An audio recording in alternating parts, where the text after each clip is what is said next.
Since the introduction of the automobile, individuals around the country have been enthralled by the idea of rapid transportation from one location to the next at their own leisure. Even now, cars are one of the most used modes of transportation in the United States. Everybody seems to be using them, and honestly, who wouldn't? They make everyday travel so effortless. Along with this creation came many problems though, such as safety, laws and regulations, but to me, most importantly, elderly individuals operating a motor vehicle.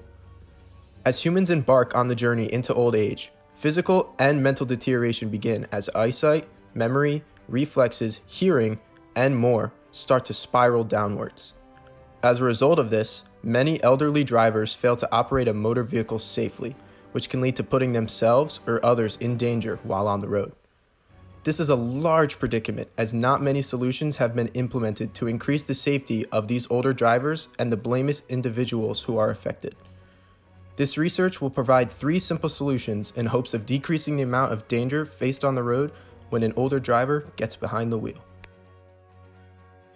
The first solution could be to increase lighting and enlarge words around and on street signs for the older drivers with poor vision. This enables them to see crucial street regulations such as stop signs, traffic lights, and highway lane dividers. The second solution could be a re-examination of drivers after they reach the age of 70, with an included mental examination. This allows DMVs, or Department of Motor Vehicles, to closely inspect possible flaws in reflexes, vision, or hearing. The last solution could be a volunteer driver organization in which an elderly individual can order a free ride from this company instead of getting behind the wheel of the automobile themselves. Road signs, traffic lights, and lane dividers are all crucial keys to following road regulations and laws. But when an older individual fails to follow them, serious and fatal accidents may occur that could have been prevented. For example, Sandra Hudnall, a motor vehicle examiner from Iowa, took an older driver out on a road test. The older man, with weak vision, proceeded to drive into oncoming traffic, killing himself and injuring Sandra. Sandra stated that this incident could have been easily prevented as she believed the older driver was confused trying to read clearly visible road signs. The confusion caused the driver to swerve into oncoming traffic, costing him his life. In another situation, Catherine Freund, an American activist, watched her son get struck by an 84-year-old driver who claimed he thought the boy was a dog due to his impaired vision. This cannot go unnoticed, and further precautions must be taken. A simple solution could be enlarging words on street signs, making traffic lights and street signs brighter and more noticeable, and possibly even adding reflector lights on highway lane dividers. Now, this won't nearly solve the solution entirely. However, it is definitely a big step in the right direction. Countless lives could be saved while at the same time improving the safety of older drivers for future reference. Driving examinations are the only way for DMVs to properly monitor your driving skills and reflexes. They serve for many purposes, such as getting your license or even applying for a delivery job. Failure to accomplish this examination would result in a license not being distributed. Should the same rules apply for an elderly driver? If they take an exam and fail, then their license should be taken away to prevent further damage or injuries.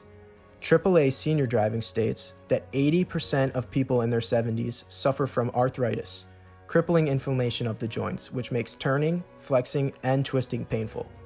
All actions needed to properly turn the steering wheel of a car or safely reach the gas or brake pedals.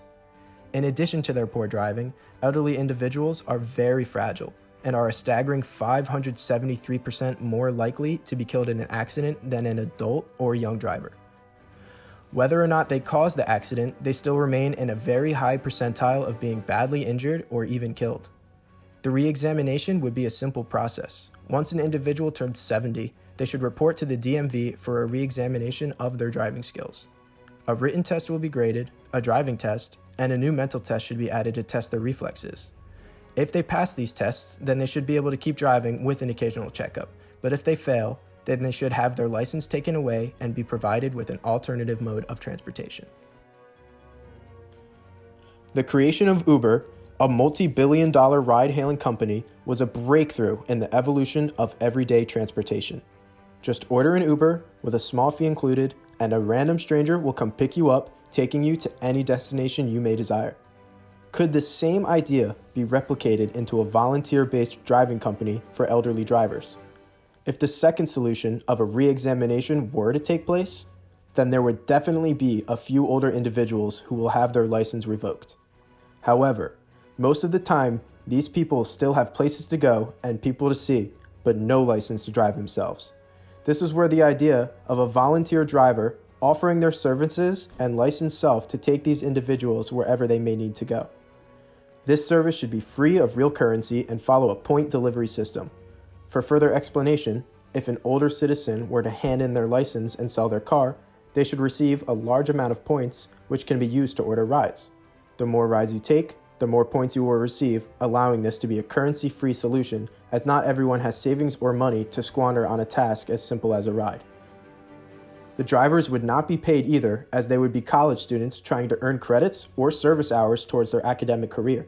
These drivers would most definitely be examined beforehand by investigating for accident records and/or speeding tickets. As I stated before, elderly individuals are much more fragile, therefore needing the safest drivers possible to arrive at their destination unscathed. The advantages of these solutions would be countless lives saved alongside millions of dollars in healthcare and damaged property. Doing absolutely nothing will not solve the problem and potentially make it worse. Precautions must be taken in order to ensure the safety of elderly and younger drivers. While these solutions may or may not be utilized, small acts of kindness like offering to drive for an elderly citizen could possibly save a life, if not multiple. While the re-examination gives DMVs a chance to properly monitor an elderly individual's driving skills, it also serves as strong evidence for research purposes regarding their reflexes and mental health. The disadvantages of brightening street signs and enlarging words could possibly be that it is just way too distracting for other drivers to comfortably operate their vehicles.